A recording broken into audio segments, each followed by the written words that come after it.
இறையேசுவில் பிரியமான சகோதர சகோதரிகளே, நமது ஆண்டவர் இயேசு கிறிஸ்துவனுடைய திருப்பெயரால் உங்களுக்கும் உங்கள் குடும்பத்தில் இருக்கிற அனைவருக்கும் அன்பும் சமாதானமும் மகிழ்ச்சியும் உண்டாவதாக. அன்புமிக்கவர்களே, தாயாம் திரு அவை இன்றைக்கு திருக்காட்சி பெருவிழா என்கிற அழகான விழாவை கொண்டாடி கொண்டிருக்கிறது. திருக்காட்சி பெருவிழாவா அப்படின்னா என்ன ஃபாதர் அப்படின்னு நீங்கள் கேட்கலாம். இயேசுவை தேடி வந்த கீழ்த்திசையினுடைய 3 ஞானிகள் இயேசுவை கண்டு அவரை தொண்டனிட்டு வணங்கிய இந்த ஒரு அழகான நாளைத்தான் திருக்காட்சி பெருவிழா அப்படின்னு சொல்லுகிறோம். இதை கீழை திருச்சபையினுடைய கிறிஸ்து பிறப்பு விழா என்று கூட சொல்லலாம். காரணம், இன்றைக்கு கீழை திருச்சபையில் இந்த 3 ஞானிகள் இயேசுவை கண்டடைந்து தொண்டனிட்டு வணங்கிய விழாவைத்தான் பெருவிழாவாக கொண்டாடுகிறார்கள். உண்மையாகவே இந்த 3 ஞானிகள் இருந்தனரா, அல்லது இந்த 3 அரசர்கள் இருந்தனரா, அல்லது அவர்கள் எங்கிருந்து வந்தார்கள், அவர்களுடைய பெயர்கள் என்ன, அது உண்மையா வரலாற்று பதிவா அப்படி என்கிற பல குழப்பங்கள் நம்மில் இருக்கிறது. இவர்களுடைய பெயர்களை கூட கஸ்பார், மெல்கியோர் அண்ட் பல்தசார் அப்படின்னு சொல்லுகிறார்கள். வந்தவர்கள் 3 பேர் தானா, அல்லது 4 பேர் வந்திருப்பாங்களா? ஏனென்றால் 4 திசை என்றால் 4 ஞானிகள் வந்திருக்க வேண்டுமே அப்படி என்று பல குழப்பங்கள், பல கேள்விகள், பல சந்தேகங்கள் 20 நூற்றாண்டுகளாக இன்றளவும் கேட்கப்பட்டு கொண்டு தான் இருக்கின்றன.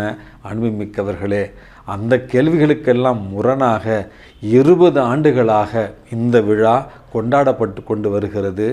20 நூற்றாண்டுகளாய் கடவுளை தேடிய ஒரு அடையாளமாக, கடவுளை உண்மையாக தேடி கண்டுபிடிக்க முடியும் என்பதற்கு ஒரு சான்றாக இவர்கள் இன்றளவும் பலருடைய இறைவனுடைய வாழ்க்கை தேடலுக்கு முன் உதாரணமாக இருக்கிறார்கள் என்பது தான் உண்மை. இந்த அருமையான ஒரு தினத்தில் இந்த திருக்காட்சி பெருவிழா நமக்கு என்ன பாடங்களை சொல்லித்தரலாம்?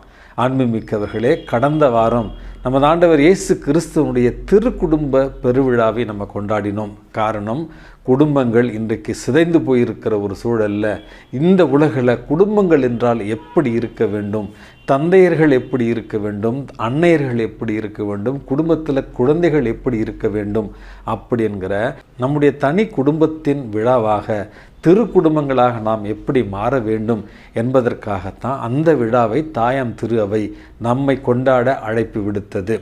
இந்த வாரம் திருக்குடும்பத்தை தாண்டி இன்னும் ஒரு பெரிய குடும்பமாக உலகம் என்கிற கூட்டு குடும்பத்தின் விழாவை கொண்டாடத்தான் நமக்கு அழைப்பு விடுக்கிறது. இறைவனின் வரலாற்றில் இறைவன் என்பவர் யூதர்களுக்கு மட்டும்தான், அவர்களுடைய தனி சொத்து, அவர்களை மட்டும்தான் அவர் தேர்ந்தெடுத்திருக்கிறார் அப்படி என்கிற புரட்டுகளையும் தவறான நம்பிக்கைகளையும் மாற்றி இறைவன் புறவினத்தாருக்கும் சொந்தம், அவர்கள் தேடினால் அவர்களுக்கும் இறைவன் தன்னை வெளிப்படுத்துவார் என்பதற்கான அழகான விழாத்தான் இந்த திருக்காட்சி பெருவிழா.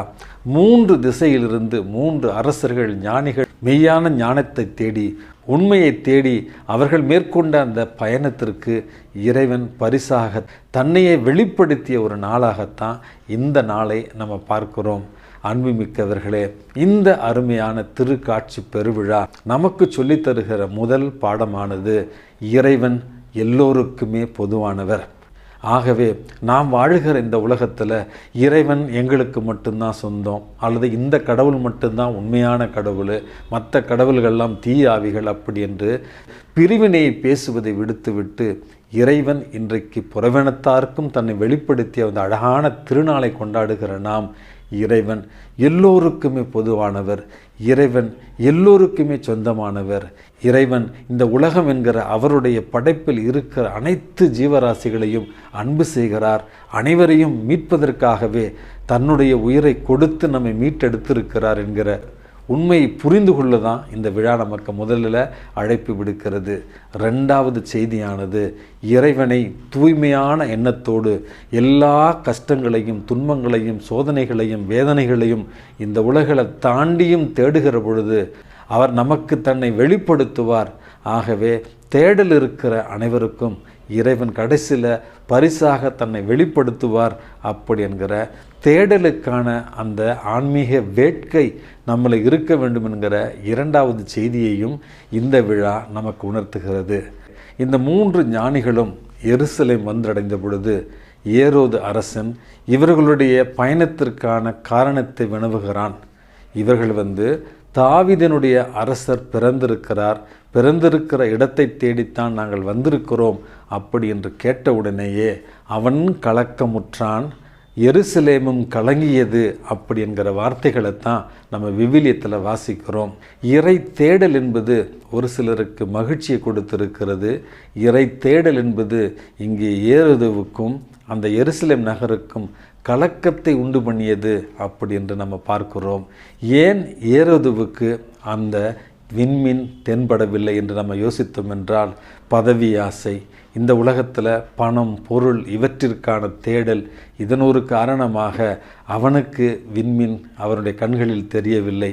அங்கிருந்த மறைநூல் அறிஞர்களுக்கும் அங்கிருந்த குருக்களுக்கும் கூட விண்மீன் கண்ணில் தெரியவில்லை. காரணம், அவர்களுடைய எண்ணம், ஏக்கம் எல்லாமே பலிகளை செலுத்துவதிலும் அல்லது அன்றாட சடங்குகளை நிறைவேற்றுவதிலுமே அவர்களுடைய எண்ணமும் ஏக்கமும் இருந்ததால் அவர்களுக்கு கூட விண்மீன் கண்ணில் தெரியவில்லை. அன்புமிக்கவர்களே, எருசலேம் இருந்த அனைத்து மாந்தருக்கும் இந்த விண்மீன் கண்ணில் தெரியவில்லை. காரணம், அவர்களுடைய அன்றாட வாழ்வு, அன்றாட கவலை, எப்படி இந்த ரோமை அரசிலிருந்து விடுதலை பெறுவது, எப்படி இந்த சட்டத்திட்டங்களுக்கு கீழ்ப்படிந்து நடப்பது, அல்லது எப்படி வரிகளை செலுத்துவது, அப்படி என்கிற அன்றாட கவலைகளில் மூழ்கி போயிருந்த ஒரு காரணத்தினால் அவர்களுக்கும் அந்த விண்மீன் கண்ணில் தெரியவில்லை.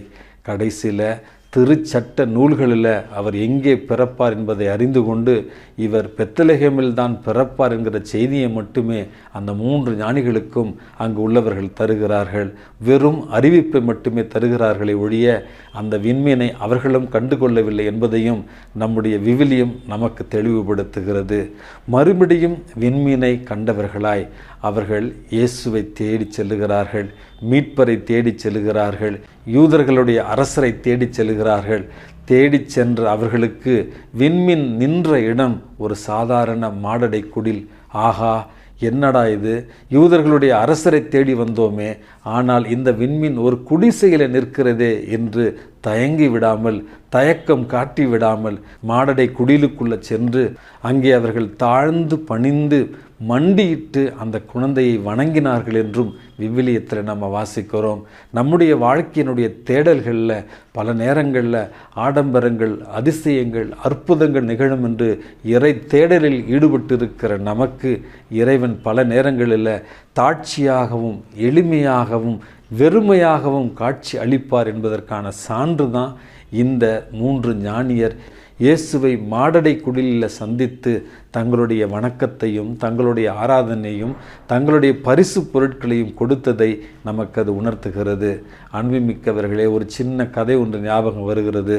அரசன் ஒருவன் பெரிய மாட மாளிகையில் பட்டாடைகள் உடுத்தி கொண்டு தங்கத்தை தன்னுடைய ஆபரணமாக போட்டுக்கொண்டு இறைவனை எப்படி அடையலாம், இறைவனை எப்படி காணலாம் என்று வானத்தை அண்ணாந்து பார்த்து கொண்டிருந்த நேரத்தில் அவனுடைய கூரை மீது ஏழை ஒருவன் நடந்து செல்வதை அவன் காணுகிறான். யாரடா இங்கே இந்த இரவு நேரத்தில் நீ என்ன செய்கிறாய் அப்படி என்று அரசன் உறக்க கத்துகிற நேரத்தில் அவன் மேலிருந்து சொல்லுகிறான், ஐயா, என்னுடைய ஒட்டகத்தை நான் தேடிக்கொண்டு இருக்கிறேன் அப்படின்னு சொன்னானா.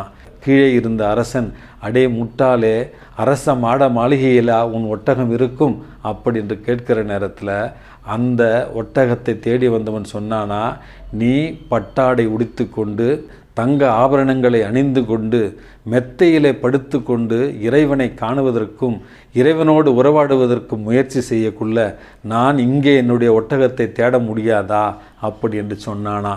அன்பு மிக்கவர்களே, ஏரோதை போல, அங்கிருந்த மறைநூல் அறிஞர்களைப் போல, எருசலேம் மக்களைப் போல ஆடம்பரத்திலும் பணத்திலும் செல்வத்திலும் இந்த உலகத்தின் அன்றாட கவலைகளிலும் நாம் இறைவனை தேட முயற்சி செய்தால் நிச்சயமாக இறைவனுடைய திருக்காட்சி நமக்கு கிடைக்காது.